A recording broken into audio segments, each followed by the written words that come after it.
नमस्कार, आप देख रहे हैं एबी न्यूज और मैं हूं मृत्युंजय ठाकुर। आज हम बात करेंगे 5 राज्यों में हुए विधानसभा चुनाव के नतीजों पर। गिनती जारी है और अभी तक बहुत सारे नतीजे आ गए हैं, रुझान भी बहुत आ गए हैं। इन 5 राज्यों में सबसे देखने वाली बात ये रही कि 4 राज्य बीजेपी पूरी तरह बहुमत की ओर है, जहां उत्तर प्रदेश में प्रचंड बहुमत की ओर बीजेपी एक बार फिर गई है। कहने का तात्पर्य यह है कि योगी आदित्यनाथ के खिलाफ जो बातें कही जा रही थी वो पूरी तरह निराधार साबित हुई है और समाजवादी पार्टी वहां फिर से दूसरे नंबर पे आई है। लेकिन एक बात यह है कि समाजवादी पार्टी के नेता अखिलेश यादव ने जो मेहनत की थी पिछले 5 सालों में और चुनाव के दौरान, वो थोड़ा सा रंग दिखा है। टक्कर देने की कोशिश की थी उन्होंने पहले, दूसरे, तीसरे फेज में, लेकिन उसमें टक्कर तो थी, लेकिन उस टक्कर में इतना दम नहीं था कि वो योगी के रफ्तार को रोक सके।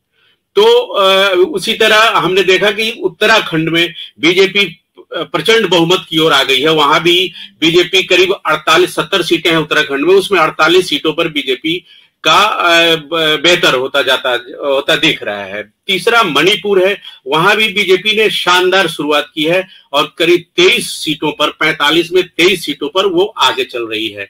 गोवा का भी हाल वही है। गोवा में तो बीजेपी लगभग क्लीन स्वीप की तरफ जा रही है। बहुमत से थोड़ा सा 1 सीट कम, अभी 19 सीटों पे नतीजे दिख रहे हैं। सबसे मजेदार उत्तर प्रदेश का नतीजा रहा, जहां पे 403 सीटों में 260 सीटों पर बीजेपी या तो आगे चल रही है और जीत चुकी है। मृत्युंजय जी, 260 नहीं 265 सीटों पर यूपी में बीजेपी आगे चल रही है। 133 सीटें करीब समाजवादी पार्टी को के पाले में आई हैं।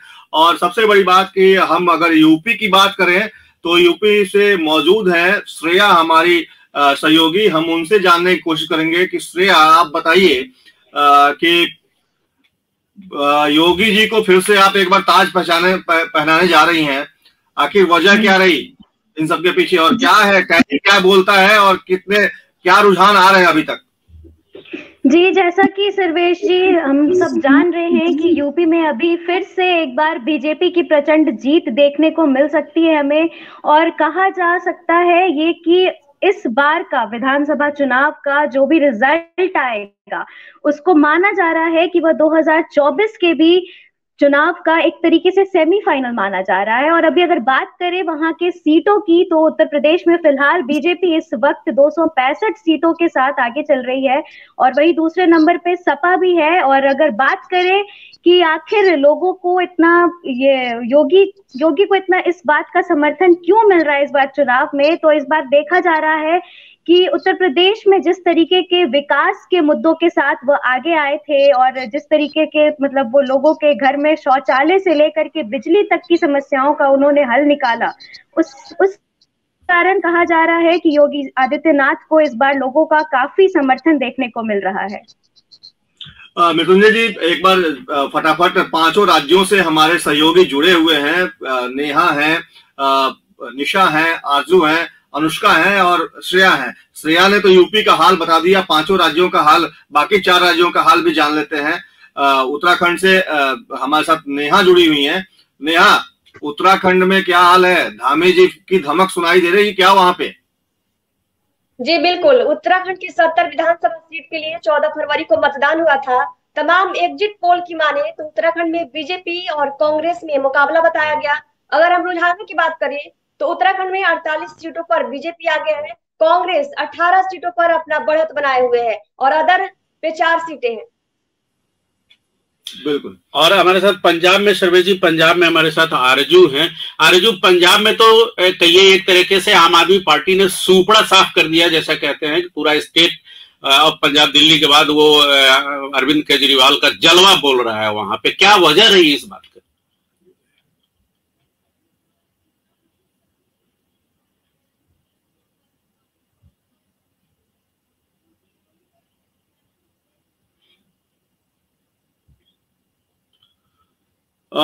गोवा चलते हैं। निशा, गोवा में क्या फेनी चलने लगा है? फेनी का दौर शुरू हो गया क्या गोवा में? जी सर्वेश जी, जिस तरह से गोवा के लोगों पे फेनी का खुमार चढ़ता है, ठीक उसी तरह प्रमोद जी का खुमार गोवा के लोगों को चल रहा है, 20 नंबर पे पहुंच चुका है। और माना जाता है कि कांग्रेस और बीजेपी में कांटे की टक्कर चल रही है, क्योंकि गोवा विधानसभा के लिए 14 फरवरी को 40 सीटों पर वोटिंग हुई थी। 10 मार्च यानी कि आज नतीजा आने वाला है और गोवा में प्रमोद सावंत सबसे आगे चल रहे हैं और कांग्रेस 12 नंबर पे है। वही शुरुआती रुझान में टीएमसी 4 सीटों के साथ आगे है। गोवा में 40 सीटों पर रुझान सामने आ चुका है। तो कहा जा सकता है कि जिस तरह सर्वेश जी फेनी का खुमार गोवा के लोगों पे मतलब खुमार छाया हुआ रहता है, ठीक उसी तरह प्रमोद जी का भी खुमार छाया हुआ है। बस थोड़ी ही दूर पे, वो कहते हैं ना सर्वेश जी की मंजिल तक पहुंच गए हैं प्रमोद जी, बस दरवाजा खटखटाने की देरी है, एक स्टेप बस, उसके बाद सत्ता का ताज प्रमोद जी के सर पे बैठ जाएगा। बहुत अच्छा नेहा। और हम चलते हैं सीधा मणिपुर अनुष्का के पास। मणिपुर अनुष्का के पास चलते हैं। मणिपुर में अनुष्का, वहां 60 सीटों पे जो चुनाव हुए थे मणिपुर में, चुनावी क्या मुद्दे रहे थे और अभी आज की स्थिति क्या है? वह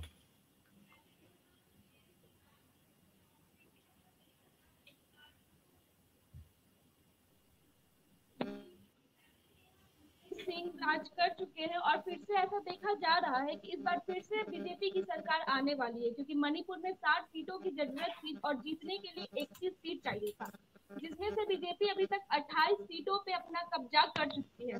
कांग्रेस लगातार चाह रही है कि वो टक्कर दे, लेकिन ऐसा नहीं हो पा रहा है। कांग्रेस खुंजाई हुई बिल्ली की तरह काम कर रही है, जो लगातार हासिल करना चाह रही है अपना पद, लेकिन वो पद हासिल नहीं कर पा रही है। लेकिन सबको पता है कि इस बार मणिपुर में बीजेपी की सरकार आने वाली है। लोग माला फूल की थाली लेके अपने द्वार पे खड़े हैं कि बीजेपी की सरकार आए और वो उन्हें स्वागत करे। वीरेन भी अब मंदिर में जा चुके हैं और सुबह से प्रार्थना कर रहे हैं कि इस बार उनकी सरकार आए और वो भगवान को शुक्रिया फिर से कर सके, क्योंकि पहले भी उन्होंने मणिपुर में काफी ज्यादा काम कर चुका है। और इस बार लगता है ऐसा कि लोगों को इनसे उम्मीद ज्यादा बढ़ चुकी है और लोग चाह रहे कि इस बार और डेवलपमेंट के नाम पे क्या क्या चीज होता है। लोगों की आशंका उम्मीद ज्यादा बढ़ चुकी है। अब देखना ये है कि बीजेपी की सरकार कब तक आ चुकी है, क्योंकि गाड़ी प्लेटफॉर्म पे आके रुक चुकी है। अब देखना ये है कि लोग अपने घर तक कब पहुंचते हैं, यानी कि बीजेपी घर तक कब जाती है। मतलब मृत्युंजय जी, बीरेन्द्र सिंह वीर बने हैं मणिपुर में। गोवा में कहा जाए तो प्रमोद सावंता की बात कर रही है निशा, और पंजाब में तो भगवंत मान के अब लाफ्टर डोज सुनने को मिलेंगे क्या असेंबली में, ऐसा लग रहा है? ये जो सिचुएशन बना है, जो नतीजे आए हैं, ये तो एक शानदार प्रदर्शन कर सकते हैं बीजेपी का। जोगी मोदी जी का एक जलवा फिर से बना है और क्षेत्रीय छत्रप जो है उन्होंने भी बेहतर काम किया, अपना काम किया है। एक पंजाब को छोड़ के, पंजाब में की कहानी कुछ अलग स्क्रिप्टिंग होती है, कुछ अलग लिखी गई है कहानी पंजाब की, बहुत कोशिश के बाद। हालांकि ये बड़ा दुखदाई है बीजेपी के लिए कि दिल्ली से सटा हुआ स्टेट, उत्तराखंड से सटा हुआ स्टेट को बीजेपी वहां पे बड़ा कुछ नहीं कर पाया, कुछ अलग चीजें नहीं कर पाई और वहां का नतीजा एक सुपड़ा साफ कर दिया उन्होंने, अरविंद केजरीवाल ने। बाकी जगहों पे बीजेपी के अब तो एक तय है कि बीजेपी में लीडर जो सीएलपी लीडर होगा, वो सीएलपी लीडर, सभी ये कहने की बातें होती है कि सीएलपी चुनते हैं, लेकिन आला कमान ही फाइनल तय करता है। इसमें बड़ी भूमिका रहेगी मोदी जी की और अमित शाह साहब, पार्टी के अध्यक्ष है नड्डा जी, उनकी भूमिका रहेगी। तो वो अभी कहना बड़ी जल्दबाजी होगी कि सीएलपी लीडर कौन होगा। हो सकता है कहीं कंटिन्यू किया जाए, कहीं उनको चेंज करने की स्थिति में बीजेपी, या भी स्ट्रेटेजी प्लानिंग की बात हो गई है। वैसे क्या तो सर्वेश यूपी की बात कर लेते हैं मृत्युंजय जी। श्रेया वहां से जुड़ी हुई है हमारे साथ। श्रेया, बहन जी का कहा जाए तो जलवा खत्म हो गया है, एक बाल खत्म हो गया बहन जी का। मायावती जी की बात मैं कर रहा हूँ, क्योंकि एक दोस्त सिमट गई है बीएसपी। आखिर हाथी इस तरीके से पलट क्यों हो गई उत्तर प्रदेश में?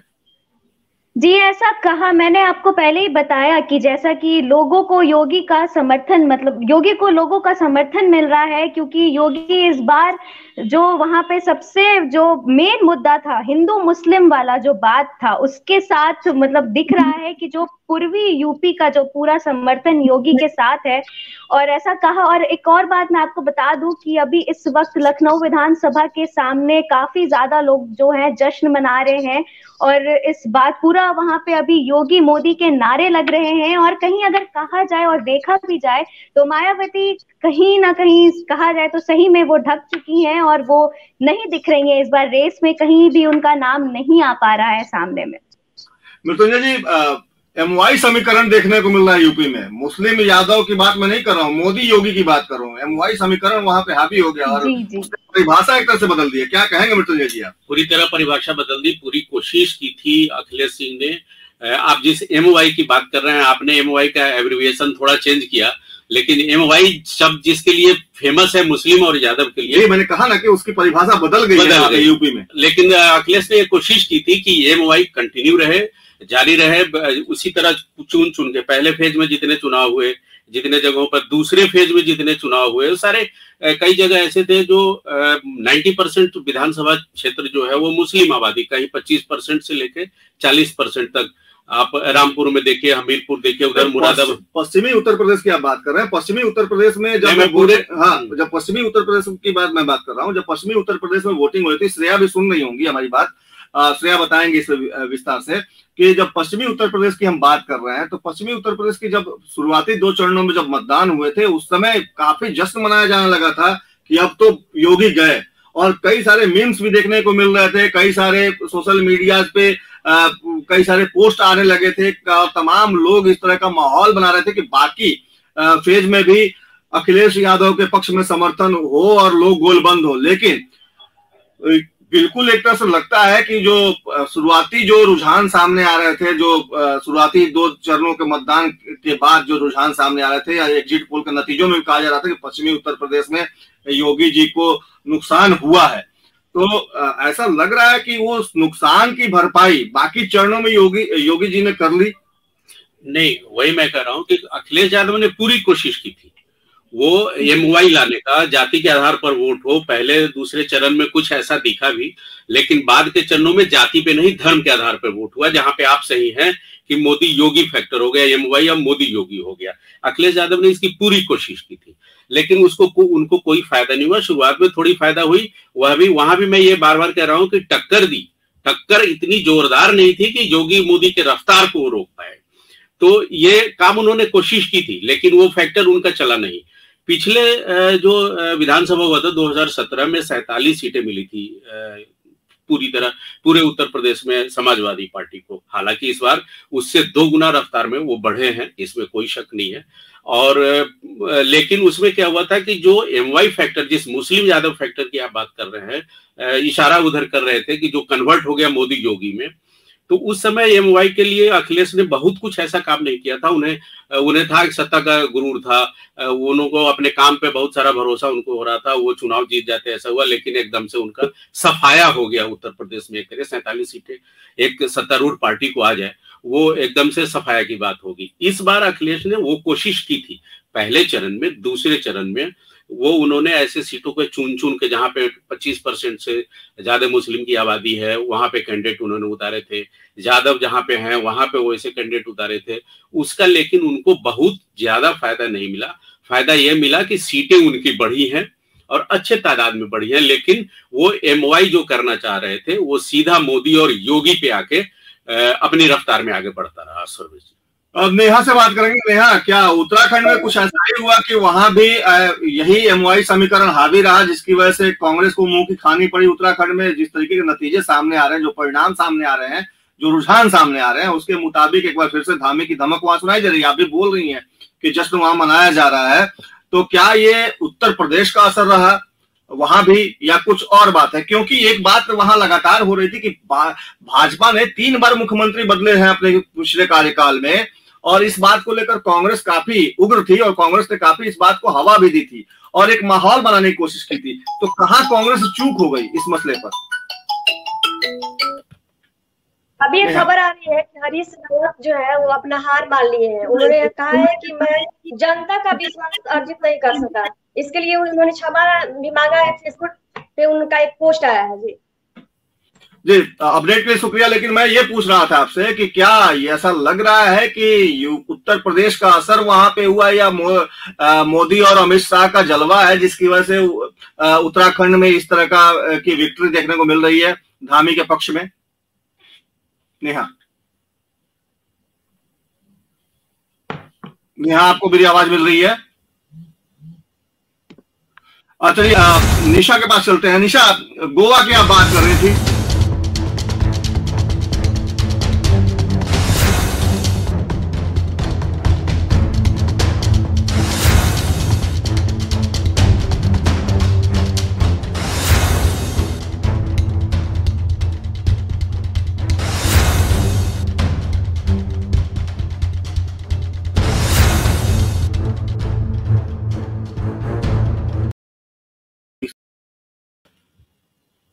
एक बार फिर से स्वागत है आपका। और हम बात कर रहे थे 5 राज्यों के चुनाव परिणाम की, और हमारे साथ फिर चलेंगे निशा के पास।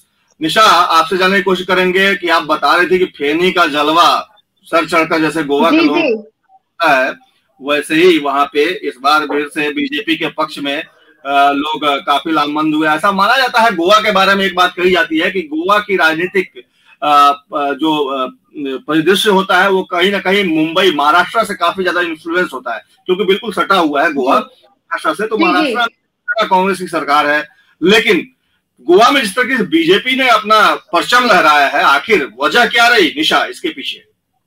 क्योंकि वजह सर्वेश जी ये रहा कि जिस तरह से माननीय प्रधानमंत्री नरेंद्र मोदी और अमित शाह ने जिस तरह से चुनाव प्रचार प्रसार किया है डिजिटली, इस वजह से गोवा के लोगों पे प्रमोद सावंत का खुमार चढ़ गया है एकदम। इसी के साथ क्योंकि 21 सीट का बात था, 21 सीट चाहिए बहुमत के लिए, जिसमें से 20 बीजेपी के पास हो चुका है, उनके हक में 20 सीट वो हो चुका है। तो मंजिल तक पहुंचने वाले हैं प्रमोद सावंत जी। सत्ता का ताज उनके सर पर चढ़ने वाला है बस कुछ ही देर में। और इसी के साथ सर्वेश जी वो ये भी कहे थे कि प्रदेश में बीजेपी की सरकार बनने जा रही है, इसके लिए उन्होंने रोड मैप भी बता दिया है और बयानबाजी भी वहां पे लगातार चलते आ रही है, क्योंकि बीजेपी उम्मीदवार अताना सीओ मोन्सेरेत का भी बहुत बड़ा बयान सामने आया है। उन्होंने कहा कि वो निराश है, हालांकि वो बीजेपी के उम्मीदवार है लेकिन फिर भी वो निराश है। उन्होंने ये भी बयान में बोला है कि बीजेपी कैडर ने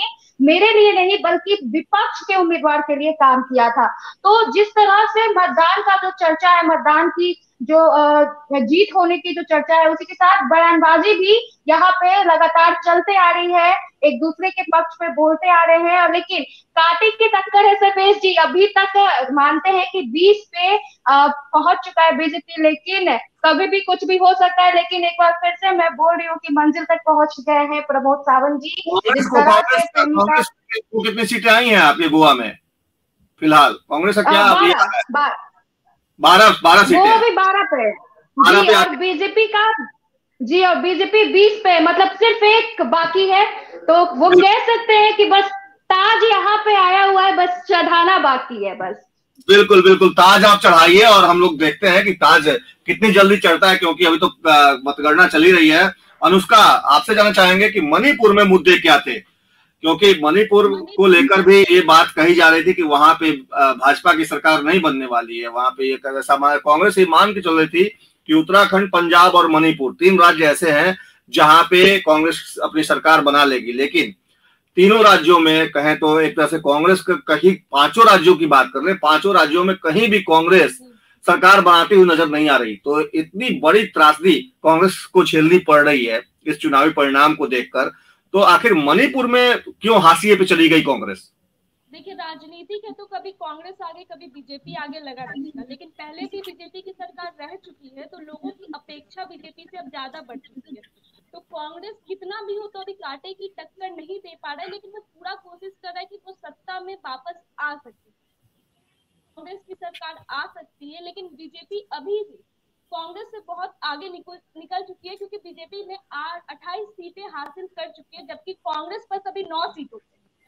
इसलिए कहना यह है कि लोगों की उम्मीद बहुत ज्यादा बढ़ चुकी है और कुछ लोगों को शिकायत भी हो सकती है कि शायद उनके मन मुताबिक काम ना हुआ।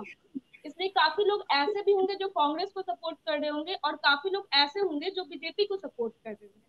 लेकिन अभी पूरा नहीं कहा जा सकता है कि बीजेपी की ही सरकार आएगी, क्योंकि बीजेपी वहां महागठबंधन में है, इसलिए ऐसा भी हो सकता है कि बीजेपी की सरकार आ जाए। आरजू के पास चलते हैं, पंजाब की बात कर लेते हैं। आरजू, ये बताइए कि पंजाब में कांग्रेस की सरकार थी, चंद्रप्रकाश चन्नी वहां के मुख्यमंत्री थे, लेकिन उनको बड़ी हार झेलनी पड़ी है इस बार। आम आदमी पार्टी वहां पे सरकार बनाने जा रही है। भगवंत मान उसके मुख्यमंत्री के चेहरे थे। हालांकि भगवंत मान का अगर मैं बैकग्राउंडर की बात करूं तो वो लाफ्टर एक इंडिया मोस्ट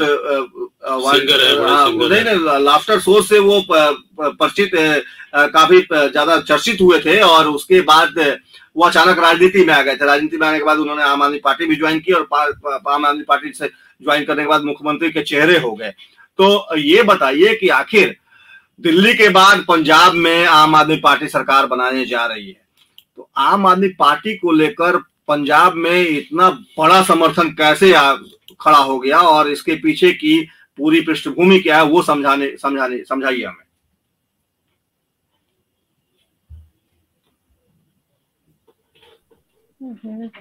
पंजाब विधानसभा में इस बार बड़ा उलटफेर देखने को मिल रहा है सर्वेश जी, क्योंकि हर बार बादल जो थे वो जीत रहे थे, और लेकिन इस बार वो हार गए हैं, और आम आदमी पार्टी के नेता गुरमीत सिंह खुदिया ने प्रकाश सिंह बादल को भी हरा दिया है।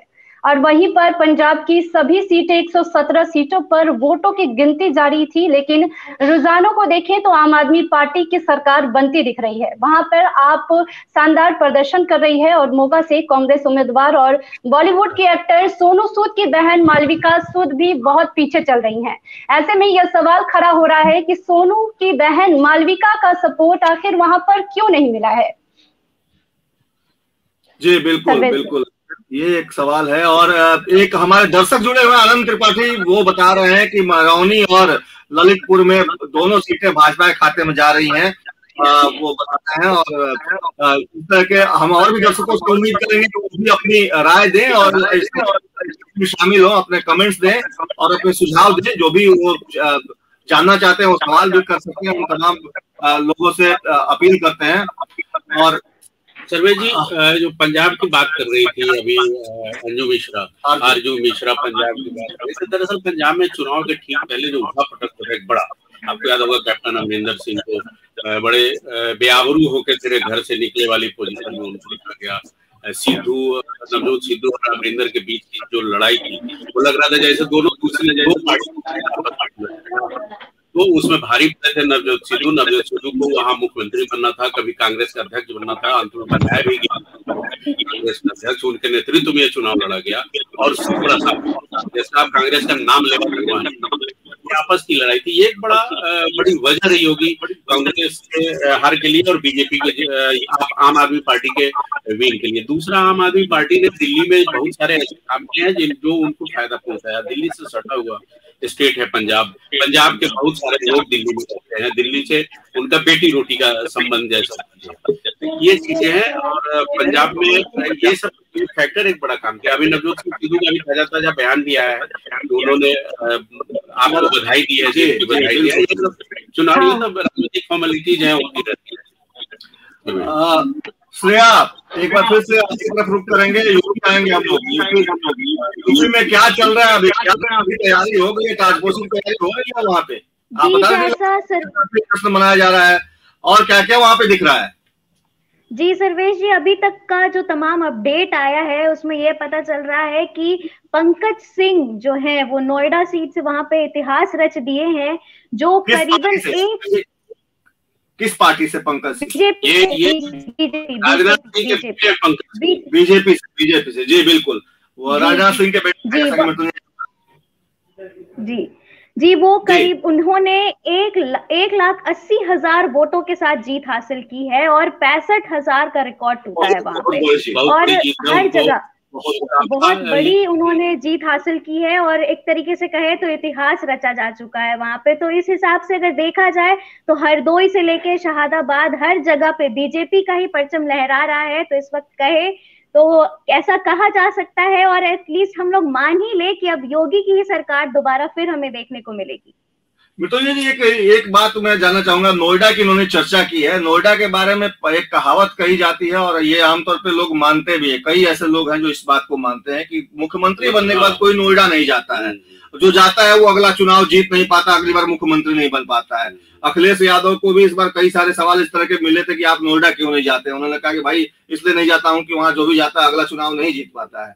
योगी जी कई बार नोएडा का दौरा किए लेकिन दोबारा फिर सत्ता में आ गए। तो क्या ये मिथक तोड़ने वाली जीत है एक तरह से योगी जी की? देखिए, देश की राजनीति में योगी आदित्यनाथ एक ऐसे व्यक्ति हैं जो संत रहे हैं। देश की राजनीति में योगी आदित्यनाथ, मैं उनका फॉलोवर नहीं हूं उनका लेकिन जो आप समीक्षा करते हैं तो एक बात सामने आती है कि वो संत परंपरा के व्यक्ति रहे। उन्होंने घर बार छोड़ दिया, उनको इन सब चीजों से कोई वास्ता नहीं है। ये बहुत सारा वास्तु की चीजें हैं कि कई मुख्यमंत्री नोएडा नहीं गए। हम लोग नोएडा में जब रहते थे, आप भी रहते थे, नोएडा में रहते थे, तो कोई किसी भी सीएम का हम लोगों ने दौरा नहीं सुना, नहीं देखा। योगी आदित्यनाथ को इन सब चीजों की परवाह नहीं रही। वो संत रहे, हो सकता है पूजा पाठ करके गए हों, जैसे गए उनको सफलता मिली और उनका चरण शुभ रहा पार्टी के लिए, भारतीय जनता पार्टी के लिए ही नहीं, नोएडा के लिए भी। नोएडा जब भी योगी आदित्यनाथ गए हैं उन्होंने नोएडा को कई चीजें दी। आज जो नोएडा हम लोग रहा करते थे, कभी 2010 का नोएडा, 2008 का नोएडा और आज के नोएडा में बड़ा फर्क है। बहुत सारी चीजें बदल गई हैं वहां पे नोएडा में। तो योगी आदित्यनाथ का चरण शुभ रहा पार्टी के लिए भी और वहां के सरकार के लिए, ये नोएडा के विकास के लिए भी। बहुत सारी ऐसी बातें नहीं थी, कुछ दकियानुसी बातें होती हैं कि हम वहां जाएंगे तो हार जाएंगे, यहाँ जाएंगे इस सीएम हाउस में रहेंगे तो अगला बार हम नहीं जीत सकते, इस महल में रहेंगे तो, इस फ्लैट में रहेंगे तो अगला बार चुनाव, यहाँ रहने वाला हारता रहता है। हारता जीतता आदमी अपने कर्मों से है। पॉलिटिकल आदमी वो जनता का काम नहीं करेगा तो जनता सबक सिखाएगी। बिल्कुल बिल्कुल। और नेहा ये बताइए कि पुष्कर सिंह धामी काफी पीछे चल रहे थे कुछ देर पहले, क्या अभी उसमें कुछ तब्दीली हुई या कि अभी हालात वैसे ही हैं? पुष्कर सिंह धामी अपनी सीट हारेंगे या जीतेंगे? हार चुके हैं। उत्तराखंड के जो मुख्यमंत्री पुष्कर सिंह धामी खटीमा सीट से हार चुके हैं। बीजेपी अपने आंकड़े पर बढ़त बनाया हुआ था। मृत्युंजय जी, ये बहुत बड़ी खबर नेहा ने हमें दी है कि पुष्कर सिंह धामी जो कि सीएम थे उत्तराखंड के और वहां पे 3-3 बार मुख्यमंत्री बदले गए और आखिरी बार जो अभी तीसरे जो मुख्यमंत्री थे वहां पे पुष्कर सिंह धामी ही थे और वो अपनी सीट से हार गए। तो इसका मतलब बीजेपी मुख्यमंत्री बदलेगी इस बार उत्तराखंड में, क्या ऐसा लगता है?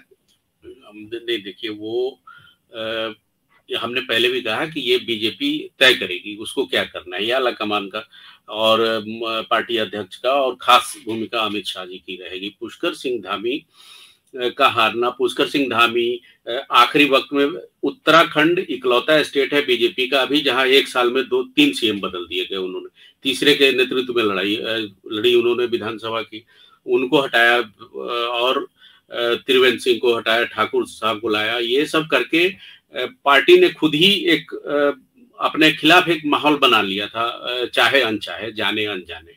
तो वैसे में अगर धामी की हार होती है, धामी हार रहे हैं, तो बहुत आश्चर्य की बात नहीं है। दूसरा कि वहां का जो उत्तराखंड का सिचुएशन, ज्योग्राफिकल सिचुएशन क्या है कि तराई भी है, पहाड़ भी है, तराई भी है, पहाड़ भी है, दुर्गम जगह भी है और हमारी तराई वालों की बातें ऊपर तक नहीं पहुंच पाती, ऊपर वालों की बातें दूसरे जगह तक नहीं पहुंच पाती।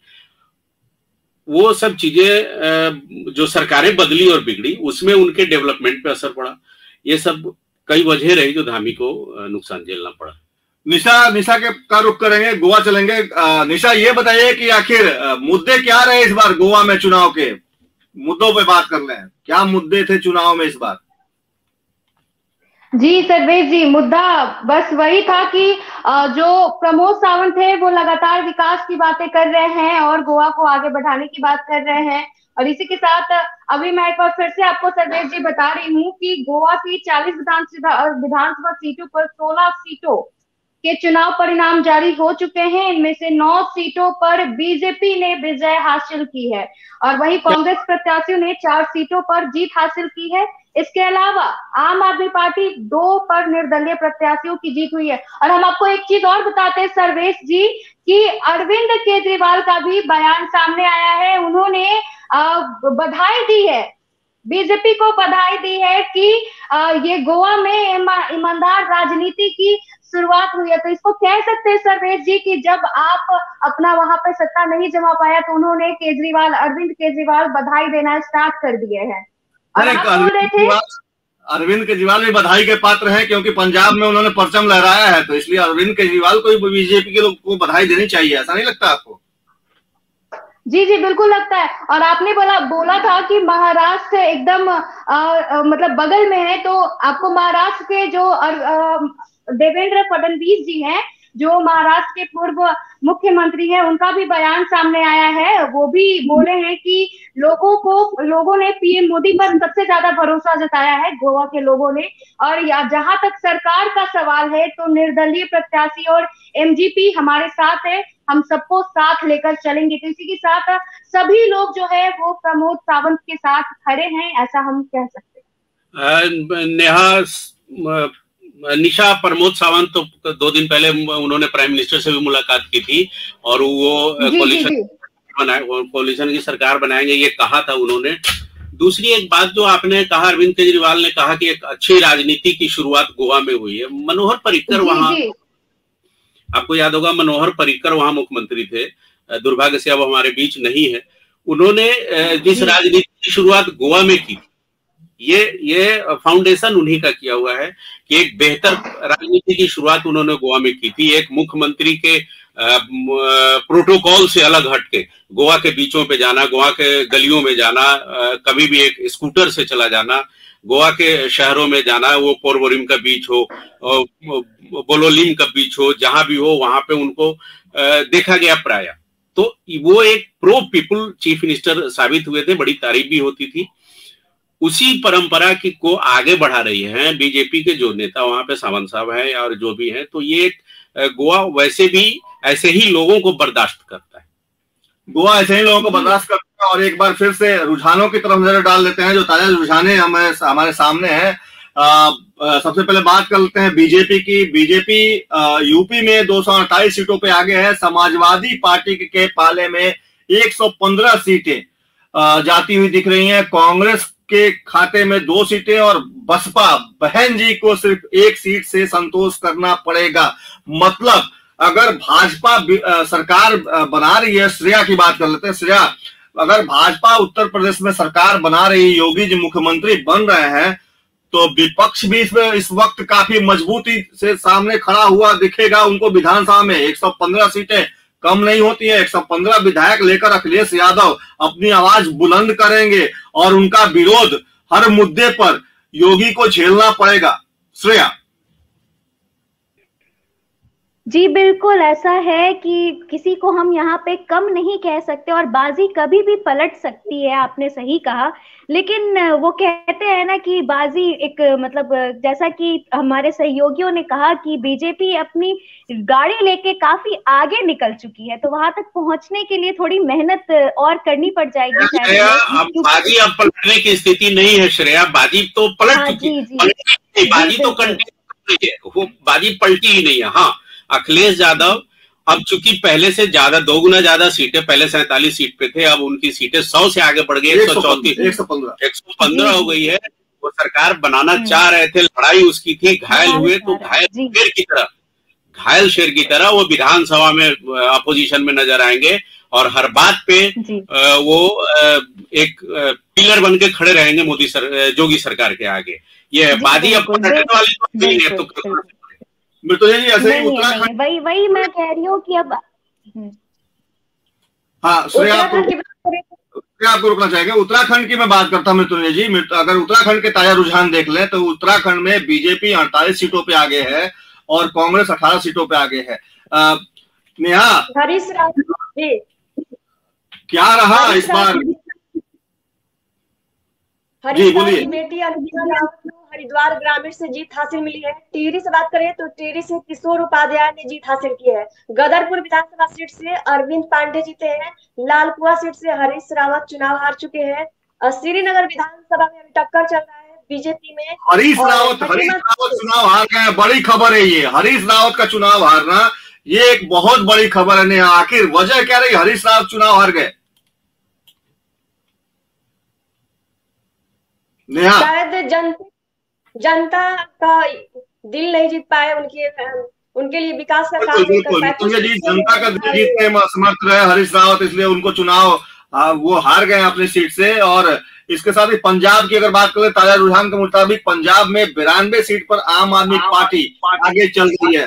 आरजू मिश्रा कांग्रेस सीटों पर सिमट कर रह गई है, 17 सीटों पर सिमट कर रह गई है, और अकाली दल जो है वो 16 सीटों पर सिमट के रह गई है, और बीजेपी जो है वो 2, और अदर्स की बात करें तो वो मात्र 1 सीट पर सिमट कर रह गई है। मतलब क्या ये लग रहा है कि कांग्रेस को जो फजियत झेलनी पड़ी है पंजाब में, ये कांग्रेस की आपसी लड़ाई, नवजोत सिंह सिद्धू, खन्नी और ये इन लोगों की जो आपसी लड़ाई थी, उसका असर पड़ा है पंजाब में, जिसकी वजह से आम आदमी पार्टी को इतना बड़ा मैंडेट मिला है वहां पे?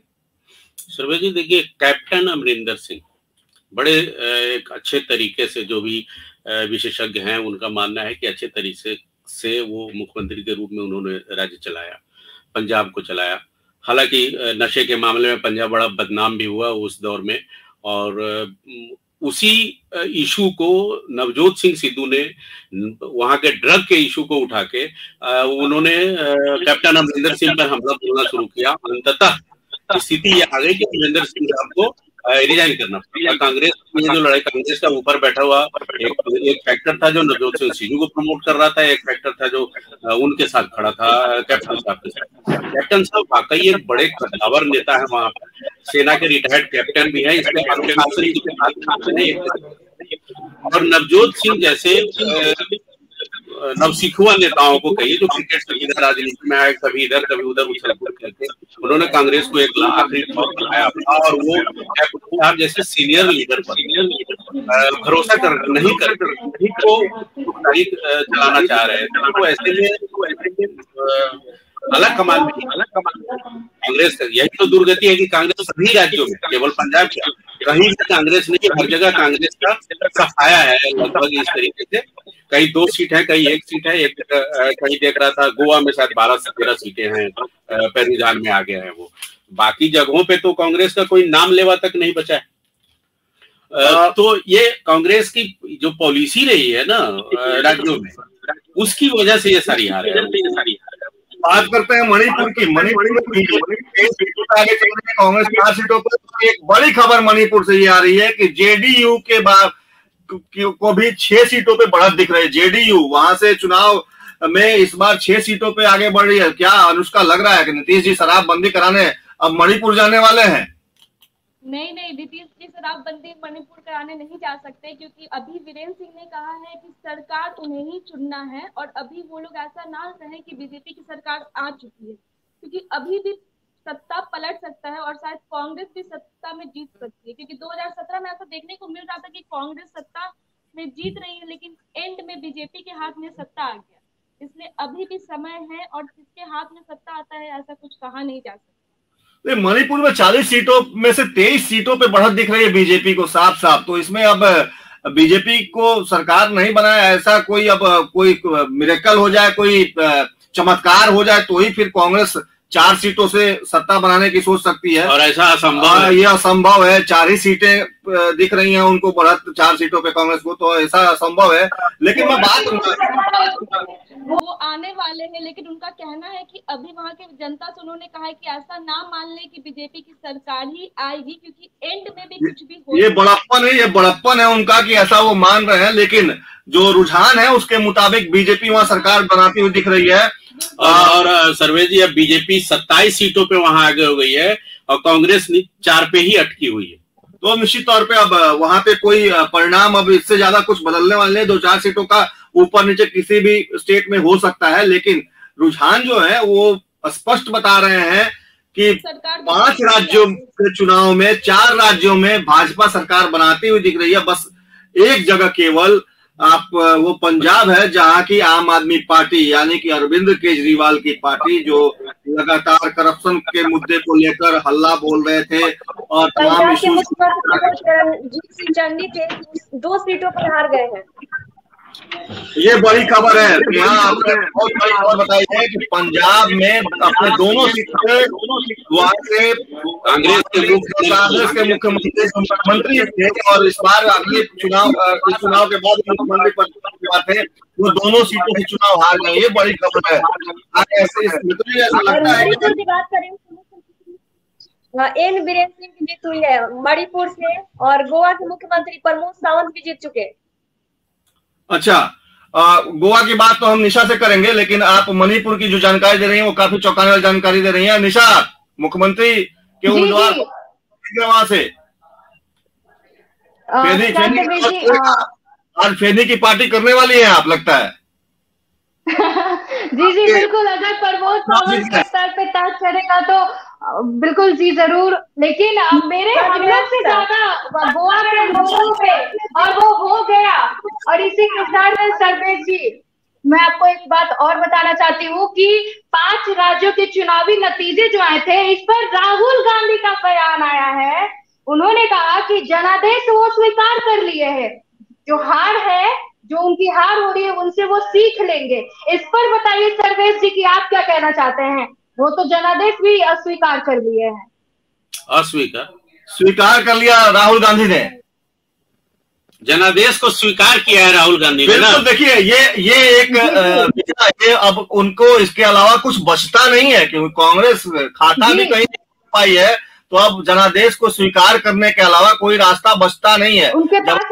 और वो एक बात और बोले कि वो हार से सीख लेंगे, तो मतलब ये लगातार वो बार बार हार रहे, बार बार सीख लेंगे।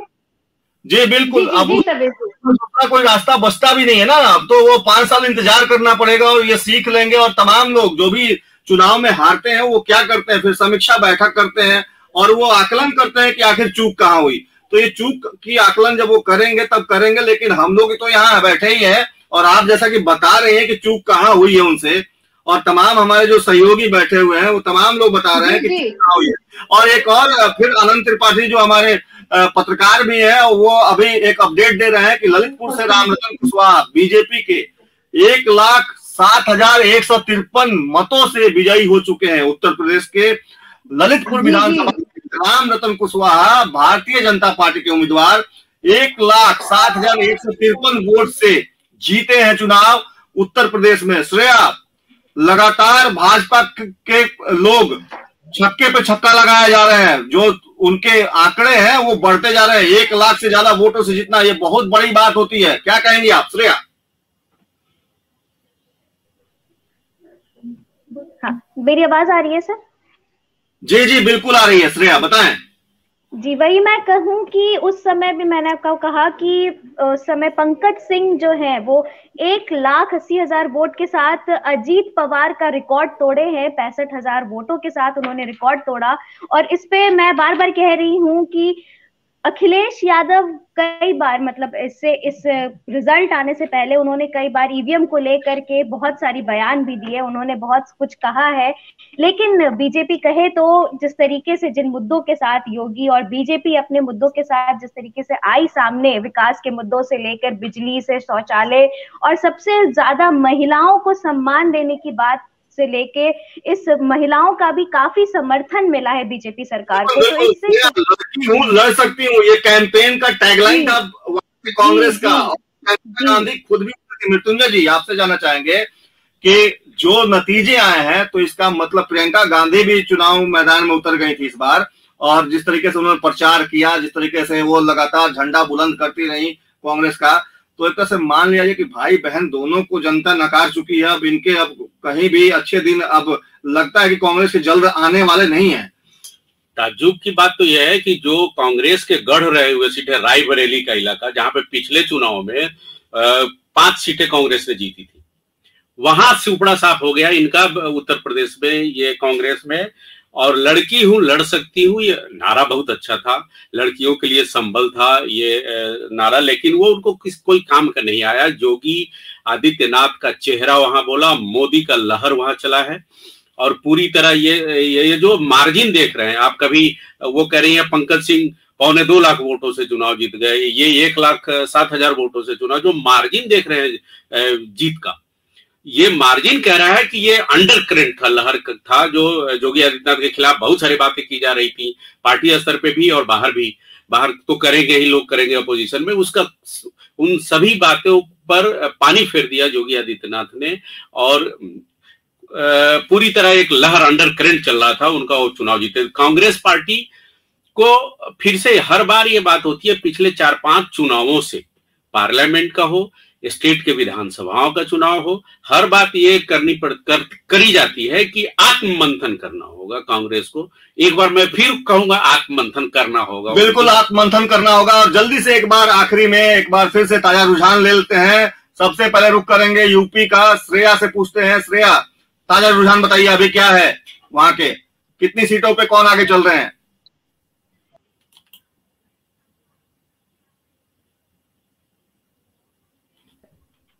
सॉरी श्रेया, आपकी आवाज नहीं आ रही है। श्रेया, अपनी आवाज ठीक करें।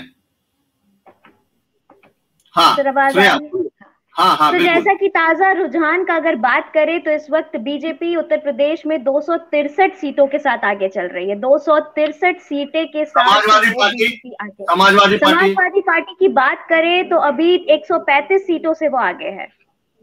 लेकिन कांग्रेस की बात करें तो कांग्रेस अभी फिलहाल 2 ही सीटों पे है, तो वो काफी पीछे हैं। उत्तराखंड नेहा वहां के रुझान बताइए। नेहा, आपको भी आवाज मिल रही है? नेहा, निशा, गोवा की बात करें, गोवा में क्या ताजा आंकड़े हैं, ताजा रुझान क्या है ताजा?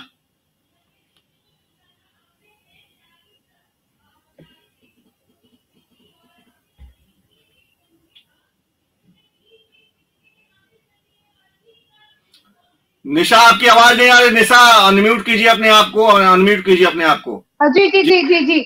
जिस तरह से जो रुझान सामने आई है, ताजा आंकड़ा जो मैं आपको बता रही हूँ कि 40 सीटों की वोटिंग हुई थी, जिसमें से 21 सीट जरूरी था, जिसमें से 20 सीट बीजेपी ने हासिल कर ली है ऑलरेडी, और कांग्रेस अभी तक 12 सीट पर अटकी हुई है। पंजाब की बात कर लेते हैं। आरजू, पंजाब का रुझान बताइए, पंजाब में क्या रुझान है? पंजाब में आप 91 सीटों पर है और कांग्रेस 17 सीटों पर है, और अकाली दल जो है वो 6 सीटों पर है, और बीजेपी जो है वो 2 पर है, और अदर्स की बात करें हम तो वो 1 पर सिमट कर रह गई है। अनुष्का, मणिपुर का हाल बताइए। जी सर, बीजेपी 28 सीटों पर अपना राज्य हासिल कर चुकी है और कांग्रेस अभी सिर्फ 9 सीटों पर है।